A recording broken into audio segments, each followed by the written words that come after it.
या न्यूज बुलेटिनचे सहप्रायोजक आहेत गोकुळ. माजी आमदार स्वर्गीय पी.एन. पाटील यांच्या जयंतीनिमित्त शाहूनगर परिधी येथील राजश्री छत्रपती शाहू पब्लिक स्कूलच्या क्रीडांगणावर घेण्यात आलेल्या 14 वर्षाखालील व्हॉलीबॉल स्पर्धेत येथील शिवराज विद्यालयाच्या संघाने तृतीय क्रमांक पटकावलाय. स्पर्धेत शिवराजच्या संघाने साखळी सामन्यात गिरगाव व शाहूवाडी संघाचा पराभव केला. उपांत्यपूर्व फेरीत तळाशी संघाचा सरळ 2 सेटमध्ये पराभव करून उपांत्य फेरी गाठली. उपांत्य फेरीत तळसंदे संघाबरोबर झालेल्या चुरशीच्या सामन्यात शिवराजच्या संघाला पराभव पत्करावा लागला. तृतीय क्रमांकाच्या लढतीत राजश्री छत्रपती शाहू पब्लिक स्कूल परिते संघाला लिलया पराभूत करीत तृतीय क्रमांक पटकावला.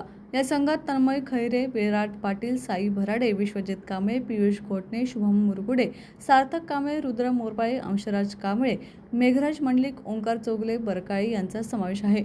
या खेळाडूंना व्हॉलीबॉल प्रशिक्षक माजी प्राचार्य महादेव काणकेकर, क्रीडा शिक्षक एकनाथ आरडे, संभाजी मांगले, अजित गोधडे, विनोद रणवरे, सुहास भारमल, अमित साळुखे, गजानन गोधडे, श्रावण काळंत्रे व करण मांगले यांचे मार्गदर्शन लाभले. तर संस्था सेक्रेटरी संजयदादा मंडलिक, कार्याध्यक्ष वीरेंद्र मंडलिक, अध्यक्ष गगनराव गंगापुरे, कार्यवाह अण्णासाव थोरवत, प्राचार्य व्ही.बी. खंदारे, उपमुख्याध्यापक पी.पी. सूर्यवंशी, उपप्राचार्य ई.व्ही. चौगुले यांचे प्रोत्साहन लाभले. भगवतीचे अध्यक्ष प्राध्यापक शिवाजीराव पाटील, राजाराम कवडे यांच्या हस्ते तृतीय क्रमांकाचे पारितोषिक स्वीकारताना खेळाडू समवेत प्रशिक्षक महादेव काणकेकर उपस्थित होते.